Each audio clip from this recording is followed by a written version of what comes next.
Good afternoon. My name is Kay Detter. I work for Cecil Ponder in the IS department. In today's section, we'd like to talk about RVS. That stands for Real Verification System. RVS system, like any other systems, if you have problems with it, you can always dial 2300, the help desk. I'd like to start out this morning by talking a little bit about the theory of real verification. What we're going to do is take, using our scanner, this is a scanner, every time we change a reel on our machine, we are going to talk literally to the setup chart on the computer. When I sign on to a scanner, I am going to be communicating to a radio frequency unit in the ceiling of manufacturing. The scanner, as I sign on, is going to establish communications with the RF unit in the ceiling manufacturing, and it in turn is going to establish communications with the mainframe computer where the setup charts reside. These are my examples today. This is my machine. It's an FCM that we're going to use, and we will start by looking at the scanner and the different components of the scanners, where the keys are and how we can use them. We're going to take a look at the scanner and the different components of the scanner. Here's our NORAN scanner. We call it NORAN simply because NORAN is the manufacturer of this particular scanner. You'll note that all the letters are on the top half of the scanner. They're in alphabetic order. And the numbers, numerics, is on the bottom half of the scanner. Your enter key is marked in green, the bottom right-hand corner. And exact opposite of it, your power on-off key is in the upper left-hand corner. If ever you make any entry mistakes and you'd like to backspace, this arrow key takes me back one space at a time. There are occasions where you would want a special character. If you need to make a semicolon, for example, you use the gold key and the letter N, because listed just above the N is the semicolon in gold. Any special characters will always involve the gold key and then one of the alpha characters on the top. We also need to know how to change our batteries. If I turn on the scanner and I get 3 loud beeps, that means that my battery is discharged and I need to have a new one. What I'll do is I'll take the scanner, put it face down, move the little stretchy handle, and I'm going to take my special tool, this quarter, and I'm going to turn the screw a quarter of a turn, and I'm going to open the back plastic cover.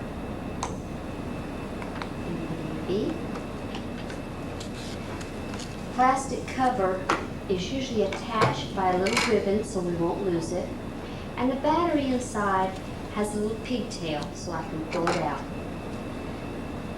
I will return this battery to the battery charger at all times so it can recharge. I take a fresh battery out. The only thing I'm really concerned with when changing the batteries is, if you can see, there are 2 leads in the top of the scanner back. There are 2 leads in the battery. As long as I match up the double lead, I'll get a nice little beep. That way I know I've successfully inserted the battery. I'll replace my little plastic cover and turn my screw a quarter of a turn the other way. Now I've put in my battery. There are some people who do not like holding the scanner in this method. If you choose to, you can have a plastic trigger handle attached to the scanner. To do this, I simply slide it in this position over the back of the scanner and push until I hear a click. Now, this is also a trigger for the scanner. This is always a trigger for the scanner. The side has one trigger, and the opposite side has one trigger. Any of these triggers will work at all times. Now we're ready to turn the system on. Now we're prepared to sign on. My power key is in my upper left-hand corner. I'm simply going to press it. Wait a moment while it makes the connection to the RF or radio frequency unit in the ceiling and connects to the mainframe computer. From this point on, I'm going to follow the screens. It says press 1 now to connect, so I'm going to press my number 1. The next screen says press enter for the default host ID, so I'm going to press just the enter key. Now it is asking me to log in. I am going to log in R.V.S for Real Verification System. R.V.S. And because I hand keyed these characters in, I'm going to hit my enter key. A password is not necessary with R.V.S, so I'm going to hit my enter key. It is now asking for my operator ID. My operator ID is the letter T, the last 4 digits of my social security number, my first initial, and my last name initial. Once I've keyed this in, I'm pressing my enter key, and it will bring me to the main menu of R.V.S. At this point, we're ready to go to our machine and let the system know what machine number we're working with. What we need to be aware of with R.V.S is very simple. 1, 2, 3 are our steps. The first option 1 says enter machine number. I can push my number 1 and my enter key and then scan the machine number, or I can go to my machine, look at the label that has an M preceding it. I know that is my machine number, so I can simply scan that machine number. It takes the machine number and it brings it to the first screen on R.V.S and holds the machine number on the scanner at all times so that I always know what machine I'm working with. Next, option 2 is Setup Chart. Again, I can push my number 2 and enter, or I can simply go to the Setup Chart number on my machine that's previously barcoded and scan that.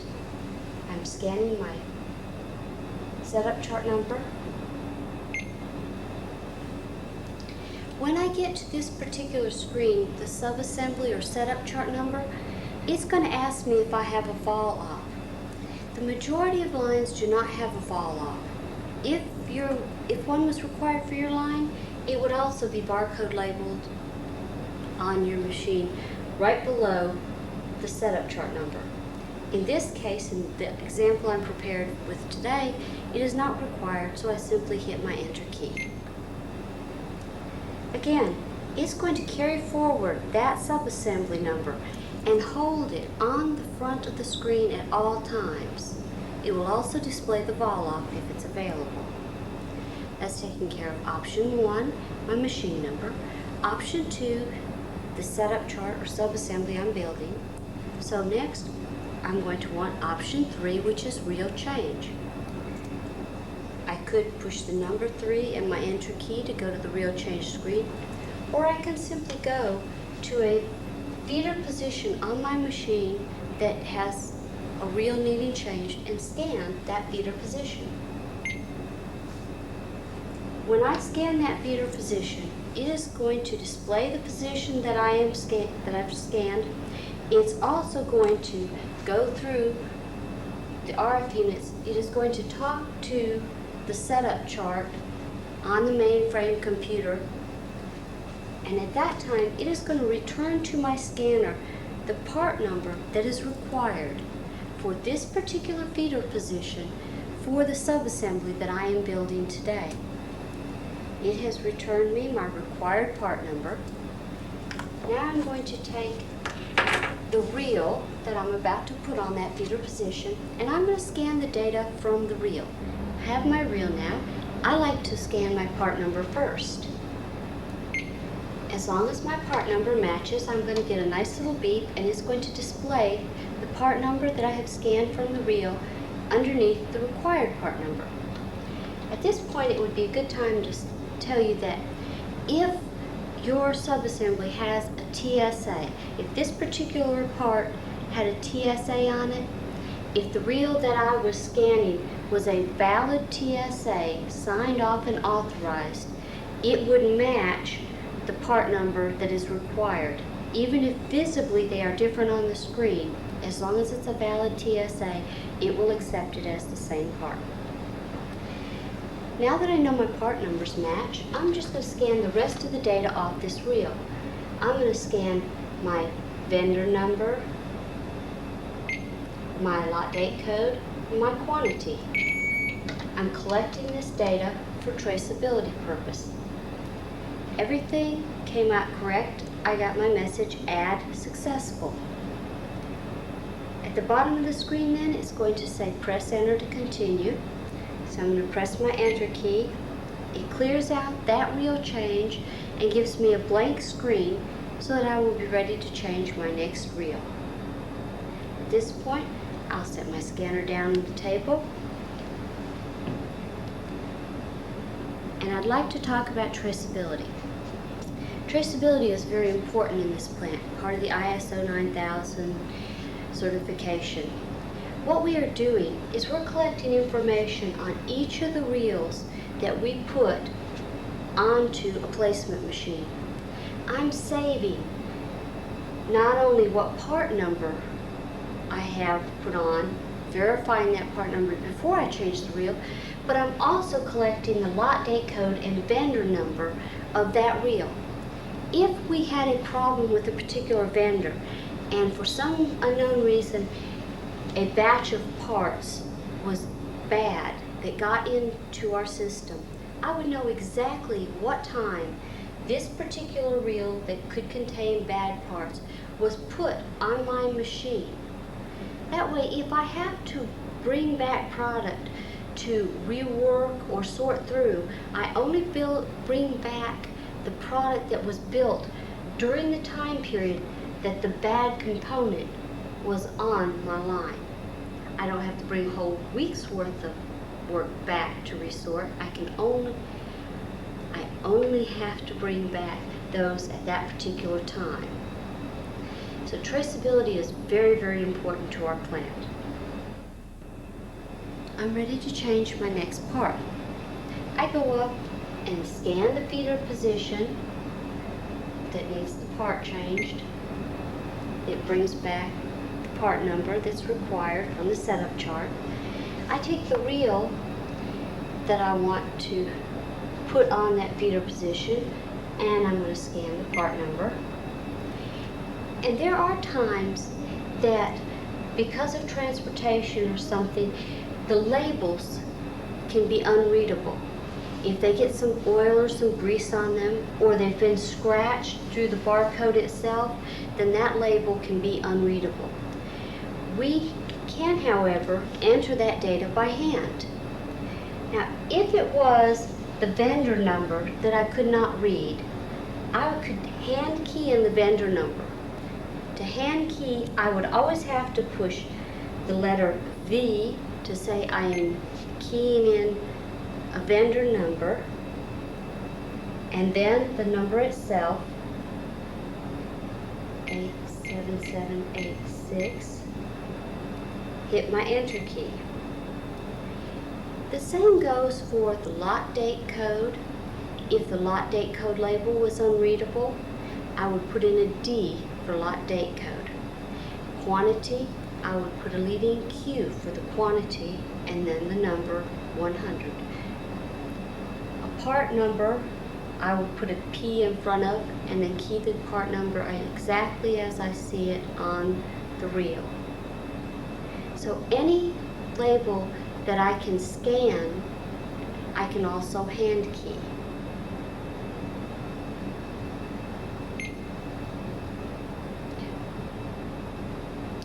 If I'm in production and they come through and say they're going to do a changeover, I will need to change to my second subassembly. I can do this if I happen to be in the reel change screen when they come through. If I hit the enter key without scanning in any data on the reel change screen, it will return me to the main menu. If you remember when we signed on earlier, option 2 was Setup Chart. I want to go back to the option 2 Setup Chart. I can do that by pressing my number 2 and enter key. I'll go to my machine and I will scan the new subassembly, the new setup chart number that we are changing over to. Once again, some subassembly numbers or setup chart numbers require a vol-op. In today's example, a vol-op is not required, so I'll simply hit my enter key. Doing this returns me to the main menu and it carries forward the subassembly number that I just scanned in. So at any time I can go and find out exactly which subassembly I am working with. After I get the proper subassembly number in, I'd go to option 3, reel change, and continue to change reels through the rest of the afternoon. There are some potential problems with changing your setup charts. If I'm in option 2 for setup chart to change my subassembly, if I go to my label on my machine and I scan it, there is a possibility of getting an invalid subassembly, or what is more likely is it says empty setup chart - tool engineer. If for any reason there's a problem with the setup chart, the system, the mainframe system, will not download that setup chart. And what you will see is empty setup, called tool engineer. You will then have to contact your tool engineer, identify the subassembly that you are trying to load, and have him or her fix whatever problem had occurred. There's a great deal of pressure put on the tool engineers because they can go home in the afternoon and have a perfectly good subassembly with no errors whatsoever, and come in the next morning and have a subassembly that was not downloaded. The most likely occurrence is that an ECO went into effect overnight and added another part number to that setup chart that previously had not existed, and then the tool engineer will have to go and manually account for that new part, download the setup chart, and then you'll be ready to go. But if you see empty setup - tool ENG, call your tool engineer and let them know. They do a very good job of trying to keep up, but there are some changes that get past them. So let them know right away so that they can fix that setup chart, re-download it, and then it'll be ready and accessible to you. If I do have a good setup chart,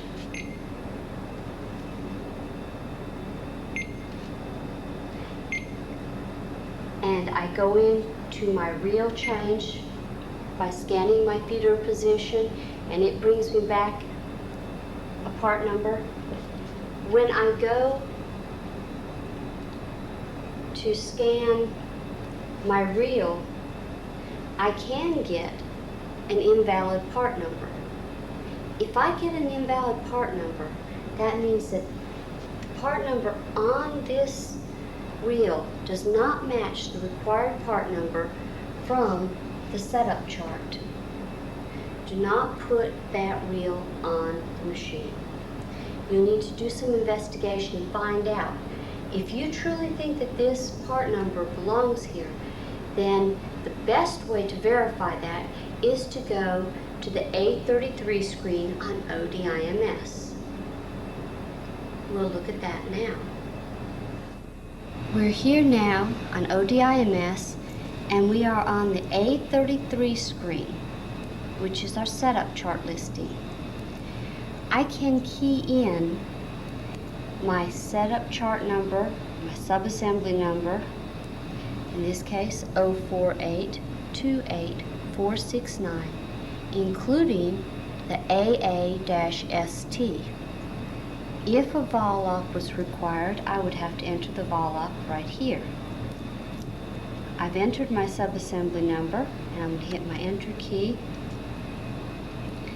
It will bring up my setup chart. I can look at each of the part numbers and see what feeder position this part number belongs to. I can use my F8 key and scroll forward until I find the feeder position that I believed I wanted to change, and compare the part number on the screen here with the part number on my reel. Chances are they are not going to match, and it could be that that particular part number has changed since last you looked at the setup chart. Setup charts are very dynamic.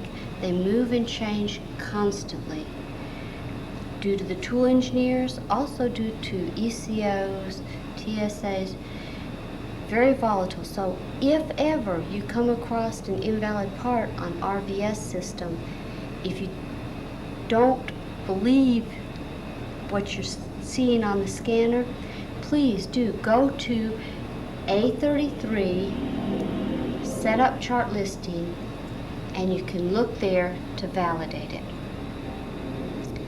If perchance you had gotten that setup chart empty, when you got to this screen, the A33, instead of just saying there's more pages, it would actually say setup chart error. Look at A34.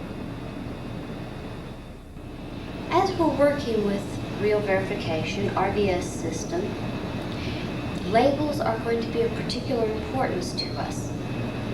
If a new subassembly is produced, we will need to make a setup of barcode label for that subassembly. But more likely what is going to happen is the feeder position labels that I have on my machine are oftentimes very close to the reels that are actually being changed, and therefore can get scratched and dirty and unreadable. Same thing for my part labels. Part labels are the vendor's responsibility, and if we get a vendor who habitually sends us a bad label and we're hand keying it time after time, then it is a legitimate practice to DM that reel of parts simply on the label. QC will take a look at it and contact the vendor and get them to fix whatever problems they have on their labels.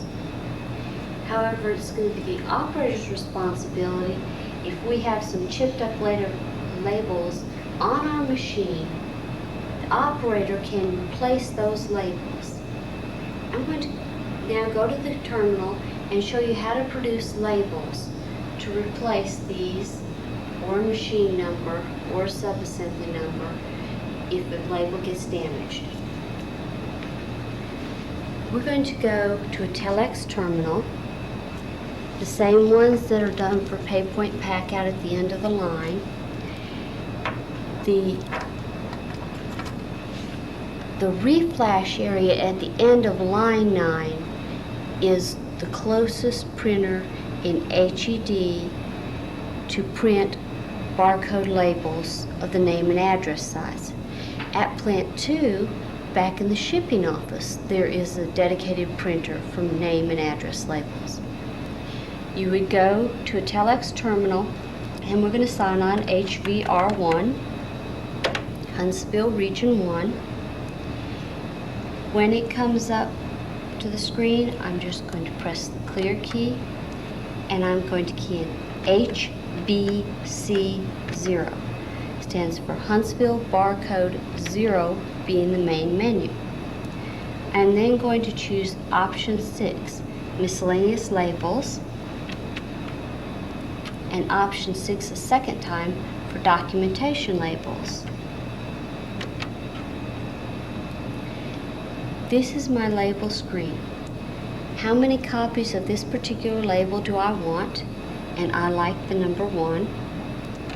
What is the printer node number? And you get that printer node number, 4-digit number, off the printer that has the small name and address size labels. My closest one is XLK2. Label type, I'm particularly fond of type 3. They're big enough to read easily. I am filling in my header data here and pressing my enter key. It's checking to make sure this is a valid printer and I have a valid label type, and then it drops me down to my input area. Everything on the left hand side here that says barcode data is what I want on the striped lines of the barcode. Everything on the right hand side that says description is the human readable side of the barcode. I am going to key in a replacement label now for a feeder position. If I want to make a feeder position label, I have to key the feeder position exactly as I see it in the tooling field of the setup chart. I will prefix it with an F, identifying that it is a feeder position that we're creating, and then copy directly from my setup chart the tooling field. On an FCM, it happens to be M1-H01-P:01. That is my feeder position directly from the setup chart. Tab one time. Now on the human readable side of the barcode label, I like to put the F or field identifier for a feeder position in parentheses. So I'm going to put the F in parentheses, and then exactly how it shows in the tooling field, M1-H01-P:01. At this point, if I hit the enter key, it's going to verify that data. I know it's verified because it makes it in capital letters. I can see what it is I have keyed, and if I like it and it is correct, I'm going to press my F4 to print those labels. At this point, I'm going to print. It's jumping back to my header area so that I can identify that.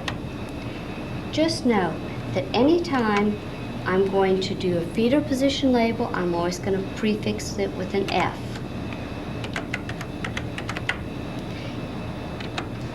And on the human readable side, I'm going to put the F in parentheses. If it was a part number or a subassembly number that I'm keying in, I would always prefix it with a P.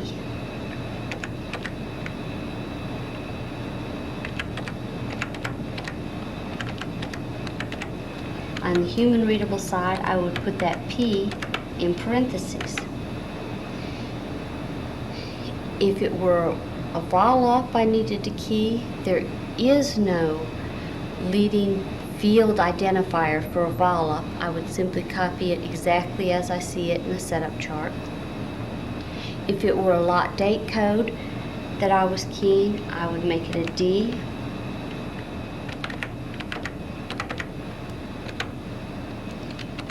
And on the human readable side, a D in parentheses.